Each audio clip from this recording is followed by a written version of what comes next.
Chapter 3 सामान्य बुद्धि, पैसे के बदले समय देना। सारा दिन काम करो, घास पर जियो, जब तुम मरते हो तो स्वर्ग नहीं जाते हो। जो हिल 1920 के दशक के यूनियन ऑर्गेनाइजर। पहले मैं अपने सेमिनार में लोगों को बताता था कि ज़्यादातर कर्मचारी 40 योजना पर चलते हैं। वे हफ्ते में 40 घंटे काम करते हैं, 40 साल तक ऐसा करते हैं और रिटायर होते वक्त उन्हें रिटायरमेंट डिनर के साथ $40 की घड़ी मिलती है। लेकिन हमारी तेजी से बदलती दुनिया में बहुत सी चीज़ों की तरह ही 40 योजना भी दकियानूसी हो गई है। आज हम में से ज़्यादातर लोग 50 योजना पर चलने लगे हैं। आजकल हम हफ्ते में 50 घंटे काम करते हैं, साल में 50 हफ्ते काम करते हैं, 50 साल तक ऐसा करते हैं और रिटायरमेंट होने पर हमें अपने वेतन का 50% हिस्सा मिलता है, जिस पर हम आज भी गुजारा नहीं कर पाते हैं। पैसे के बदले समय की चक्की। 50 योजना आमदनी कमाने का आदर्श उदाहरण है, क्योंकि यह सामान्य वृद्धि पर आधारित है। सामान्य वृद्धि वाली आमदनी की गणना बड़ी सरल है। H hourly wage into n number of hours worked equal to I income. प्रति घंटे तनख्वाह इंटू काम के घंटे इक्वल टू आमदनी। सामान्य वृद्धि की परिभाषा है काम के अनुपात में परिणाम। सामान्य शब्दावली में इसका मतलब यह है कि आप जितना भीतर डालते हैं आपको उतना ही मिलता है, न उससे कम न उससे ज़्यादा। आमदनी। सामान्य आमदनी में समय की एक इकाई के बदले में पैसे की एक इकाई मिलती है। इसका मतलब यह है कि सामान्य वृद्धि पर आधारित आमदनी बढ़ाने का एकमात्र तरीका है ज़्यादा घंटे काम करना है या फिर प्रति घंटे तनख्वाह बढ़वाना है। देखिए, पहली नज़र में सामान्य वृद्धि वाली आमदनी काफ़ी तर्कसंगत नज़र आती है। यह उन लोगों को पुरस्कृत करती है जिन्हें प्रति घंटे अच्छी रकम मिलती है और जो ज़्यादा घंटे काम करना चाहते हैं। लेकिन सामान्य वृद्धि की आमदनी वाले कर्मचारी की सबसे बड़ी समस्या है कि उनकी आमदनी की एक ऊपरी सीमा हमेशा रहेगी, भले ही उनकी प्रति घंटे आमदनी कितनी ही ज़्यादा हो। पेंटर और प्रोफेशनल। सामान्य वृद्धि की सीमाओं को अच्छी तरह से समझने के लिए उदाहरण देख लेते हैं। ये दो बहुत अलग अलग व्यवसायों के मेरे दो परिचितों पर नज़र डालते हैं। इनमें से एक घर पेंट करने के बिजनेस में है और दूसरा डॉक्टर है। पेंटर का नाम गैरी है। वह एक छोटे से पेंटिंग और वॉलपेपरिंग बिजनेस का मालिक है। वह है क्लियर वाटर, फ्लोरिडा में मेरे घर के पास रहता है। गहरी कड़ी मेहनत करता है। वह सुबह जल्दी काम में जुट जाता है, अंधेरा होने तक लगातार काम करता रहता है। संभव होने पर वह वीकेंड्स में भी काम करता है। गहरी की काम करने की दर $30 प्रति घंटे है, लेकिन यात्रा के समय, खर्च, बीमे, टैक्स आदि खर्च निकालने के बाद उसके भुगतान की वास्तविक दर शायद $20 प्रति घंटे के करीब है। अगर खुशकिस्मतों से गैरी हर दिन के 10 घंटे काम करे और सप्ताह के 6 दिन काम करता रहे तो एक साल में उसकी कमाई इतनी होगी। 1 into $20 प्रति घंटे प्रति सप्ताह, 60 घंटे $1200 प्रति सप्ताह, 50 सप्ताह प्रति साल, $60,000 प्रति वर्ष। देखिए, $7,000 की रकम कम नहीं होती। बहुत से लोग एक साल में $60,000 कमाना चाहेंगे, लेकिन गैरी एक साल में इससे ज़्यादा कभी नहीं कमा सकता, और वह भी तब जब एक के बाद एक अच्छा काम लगातार मिलता रहे। अब ज़रा यह भी देख ले कि गैरी अपने बेहतरीन साल की कितनी कीमत चुकाता है। वह सप्ताह में सिर्फ एक दिन अपनी पत्नी और बच्चों के साथ रह पाता है। वह साल में कभी $60,000 से ज़्यादा नहीं कमा पाएगा, चाहे वह कितनी ही कड़ी मेहनत कर ले। वह शायद ही कभी काम की भी छुट्टी लेता है, और अगर लेता भी है तो इतना थका मांदा होता है कि इसका आनंद नहीं ले पाता। सामान्य वृद्धि पर आधारित आमदनी की खातिर काम करने का सबसे बुरा पहलू यह है कि गैरी को अपने काम का भुगतान सिर्फ एक बार ही मिलता है। इसका मतलब यह है कि आखिरी चेक मिलने के बाद वह दोबारा पैसे के बदले समय की चक्की चलाने लगता है। प्रोफेशनल्स। ज़्यादा आमदनी वाले हाउस पेंटर से अधिक नहीं। अब आइए जॉन स्मिथ MD को ज़िंदगी पर दोबारा नज़र डालते हैं, जो अपनी प्रैक्टिस में साल भर में $2.5 लाख कमाते हैं। डॉक्टर स्मिथ जनरल प्रैक्टिशनर है और प्राइवेट क्लिनिक में इलाज करते हैं।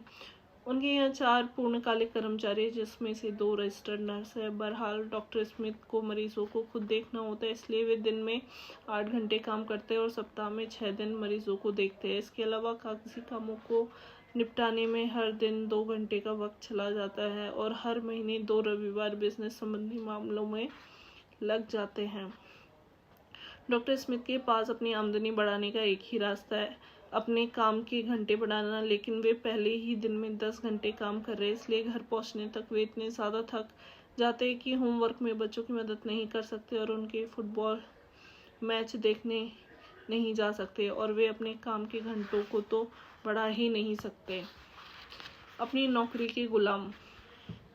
यह सच है कि डॉक्टर स्मिथ बहुत सारा पैसा बनाते हैं, लेकिन इसकी कीमत है कि वो POW प्रिजनर ऑफ वर्क यानी काम के कैदी है। वे खुद को जाल में फंसा हुआ महसूस करते हैं। वे कुंठित, नाराज और दुखी है, लेकिन उन्हें समझ नहीं आता कि इस बारे में क्या करें, इसलिए वे चक्की पीसते रहते हैं, डॉलर पाने की खातिर अपना समय देते रहते हैं और उम्मीद करते रहते हैं कि हालात कभी ना कभी तो सुधरेंगे। हालांकि अपने दिल में वे यह बात अच्छी तरह जानते हैं कि ऐसा कभी नहीं होगा।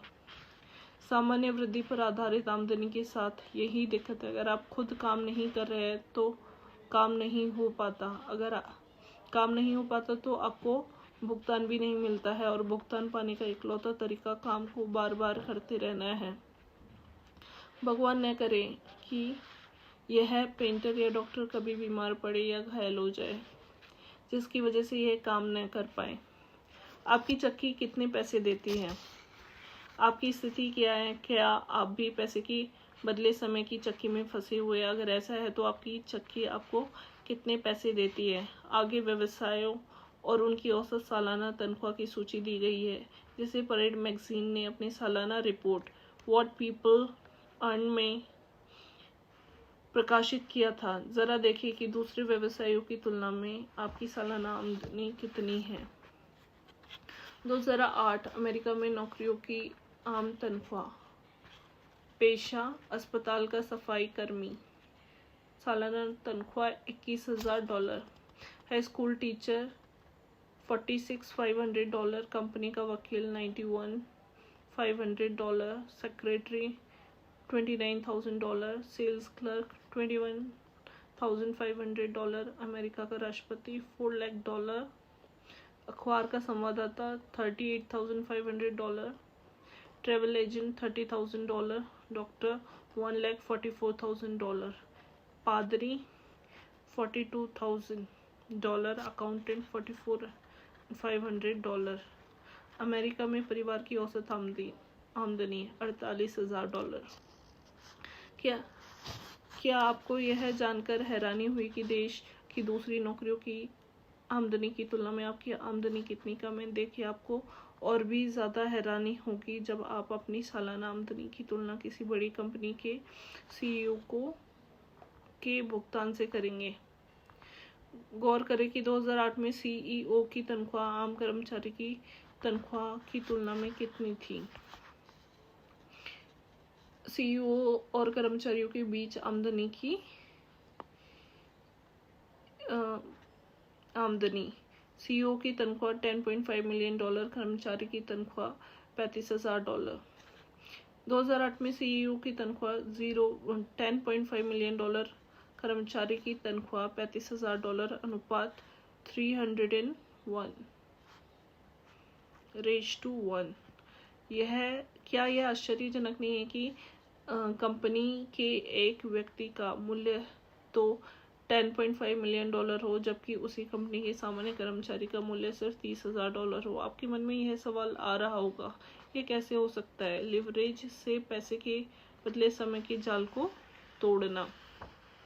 मैं एक ही शब्द में आपके सवाल का जवाब दे सकता हूँ, लिवरेज। देखिए, जब आम कर्मचारी डॉलर की खातिर समय की अदला बदली करता है तो उसकी आमदनी सामान्य तरीके से बढ़ रही है। इस मामले में समय की एक इकाई धन की एक इकाई के बराबर होती है। कर्मचारी की आमदनी उसी की 100% कोशिशों का नतीजा है।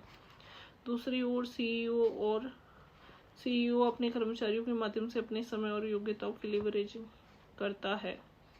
अपने 100% कोशिशों की बजाय वह सभी कर्मचारियों की कोशिशों का एक निश्चित प्रतिशत हिस्सा कमाता है। जे पॉल गेटी का यही मतलब था जब उन्होंने कहा था, मैं अपनी 100% कोशिशों की बजाय 100 व्यक्तियों की कोशिशों का 1% कमाना चाहूँगा। इसलिए लिवरेजिंग में इतना दम है, आप पूरे समूह की कोशिशों का थोड़ा सा हिस्सा कमाते हैं। हर्शीज कैंडी बार इसका आदर्श उदाहरण है। प्रत्येक हर्शीज कैंडी बार पर कंपनी को ज़्यादा से ज़्यादा 1-2 पैनी का शुद्ध मुनाफा होता है, लेकिन हर साल दुनिया भर में अरबों हर्शीज बार्स बिकती है। इसलिए हर्शीज कैंडी बार बनाने वाली मार्स इंक कंपनी को हर साल अरबों डॉलर का मुनाफा होता है और इसलिए इसके सीईओ की आमदनी भारी भरकम होती है। सन्यासी और चेनसो। लिवरेजिंग की अवधारणा सन्यासी और चेनसो की कहानी जैसी है। एक दिन एक बूढ़ा सन्यासी अपनी पहाड़ी गुफा से उतरकर स्थानीय हार्डवेयर स्टोर में एक चेनसो लकड़ी काटने वाली आरी खरीदने आया। सन्यासी ने युवा सेल्स क्लर्क से गर्व से कहा, अब मैं अपनी गुफा में नहीं रहना चाहता, मैं अपने लिए लकड़ी का एक नया घर बनाना चाहता हूँ। मुझे सबसे अच्छी आरी चाहिए, कीमत चाहे जो हो। युवा सेल्स क्लर्क एक पल के लिए वेयर हाउस में गया और एक नई चमचमाती हुई चेनसो लेकर आया। उसने पूरे यकीन के साथ सन्यासी को बताया, यह बाजार में मिलने वाली सबसे अच्छी चेनसो है। इसलिए पेड़ उतनी ही आसानी से चिर जाएंगे जितनी आसानी से चाकू बटर को चीर देता है। मैं गारंटी देता हूँ यह महीने भर की लकड़ी एक ही दिन में काट देगी, वरना मैं अपनी तनख्वाह से आपका पूरा पैसा लौटा दूंगा। यह सुनकर सन्यासी खुश हो गया। उसने क्लर्क को पैसे दिए और वह चमचमाती चेनसो का हैंडल पकड़ा और पहाड़ की ओर चल दिया। ठीक 1 महीने बाद जब युवक क्लर्क शेल्फ पर सामान जमा रहा था, तभी सन्यासी की आवाज आई और हवा को कोड़े की तरह चीरती हुई आई, बेटा मैं यह 100 लौटाने आया हूँ। तुमने वादा किया था तुम मेरा पूरा पैसा लौटा दोगे, अब अपना वादा पूरा करो। क्लर्क ने बूढ़े सन्यासी की ओर देखा और उसका हुलिया देखकर हैरान हो गया। ऐसा लग रहा था कि जैसे सन्यासी तो उसे सोया नहीं था। उसके कपड़े फट गए थे, खून पसीने से लथपथ थे। ऐसा नजर आ रहा था कि जैसे मेहनत कर करके वह मौत के मुंह में पहुंच गया हो।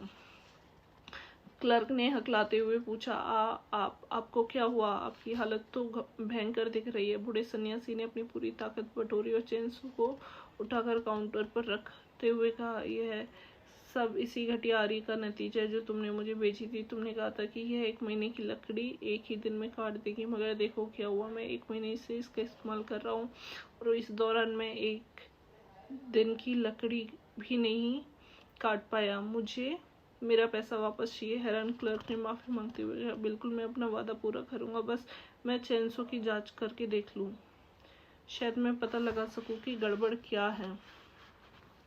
क्लर्क ने पुल रोप को जोर से खींचा और चेनसो को तेजी से आवाज गूंजने लगी। बर सन्यासी काउंटर से उछलकर पीछे पहुंच गया, जैसे उसे किसी ने गोली मार दी हो। फिर जमकर चिल्लाई, यह कैसी आवाज है? लिवरेज के बारे में सबक। क्या आप ऐसी चेनसो से पेट काटने की कोशिश करने की कल्पना कर सकते हैं जिसे चालू ही न किया गया हो? कोई हैरानी नहीं है कि सन्यासी का हुलिया और हालत खराब थी। इस कहानी से यह सबक मिलता है कि लिवरेज एक जबरदस्त साधन है, लेकिन सिर्फ तब जब इसका सही इस्तेमाल किया जाए। चेनसो समय और मेहनत की लिवरेजिंग का बेहतरीन साधन है, लेकिन अगर आपने कभी हैंडसॉ से किसी बड़े पेड़ के तने को काटने की कोशिश की हो तो आप मेरा मतलब अच्छी तरह समझ जाएंगे। विडंबना यह है कि सन्यासी के हाथों में लिवरेज का एक शक्तिशाली साधन था, उसे तो बस इसकी इस्तेमाल का तरीका मालूम नहीं था। दूसरे शब्दों में, यह योग्यता या कोशिश की कमी के कारण असफल नहीं हुआ था, यह तो ज्ञान की कमी के कारण असफल हुआ था। यही आम आदमी के बारे में भी कहा जा सकता है। लिवरेज की शक्ति के माध्यम से हम थोड़े से समय में और थोड़ी सी मेहनत से अपने लक्ष्य को हासिल कर सकते हैं। हम दरअसल महीने भर की लकड़ी 1 दिन में ही काट सकते हैं, लेकिन लिवरेज का पूरा फायदा उठाने के लिए हमें इसकी मौजूदगी का ज्ञान होना चाहिए, वरना हमारा हाल भी सन्यासी जैसा ही होगा। हम डॉलर की खातिर समय की अदला बदली करके ज़्यादा कड़ी मेहनत करके आगे निकलने की कोशिश करते रहेंगे। ऐसी स्थिति में हम अपने समय तथा प्रयासों की लिवरेजिंग नहीं करेंगे। यह तो काम करने का स्मार्ट तरीका नहीं है। क्या 65 साल की उम्र तक आम आदमी इसलिए मर जाएगा, कड़का रहेगा या अपनी रोजी रोटी के लिए देश, परिवार या चर्च पर निर्भर रहेगा क्योंकि बहुत सारे लोग लिवरेज वाली योजना की बजाय सामान्य योजना की नकल कर रहे हैं।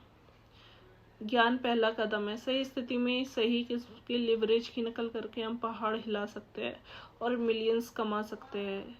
सवाल यह है कि आप दौलत बनाने की किस सिस्टम की नकल करना चाहते हैं। क्या आप दौलत बनाने के सामान्य सिस्टम की नकल आगे भी करना चाहते हैं? क्या आप यही चाहते हैं कि आपका हाल भी उस बूढ़े सन्यासी जैसा हो?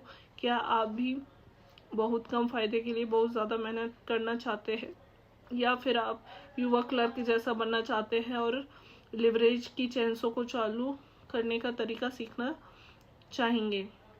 ये आप अगले अध्याय में सीखेंगे। वहाँ आपको ऐसे आजमाए हुए तरीके मिलेंगे जिससे हम अपने समय और मेहनत की लिवरेजिंग करेंगे। इन तरीकों की बदौलत हम पैसे के बदले समय के जाल से बाहर निकल सकते हैं हमेशा हमेशा के लिए, और वह आर्थिक स्वतंत्रता हासिल कर सकते हैं जिसके हम हकदार हैं।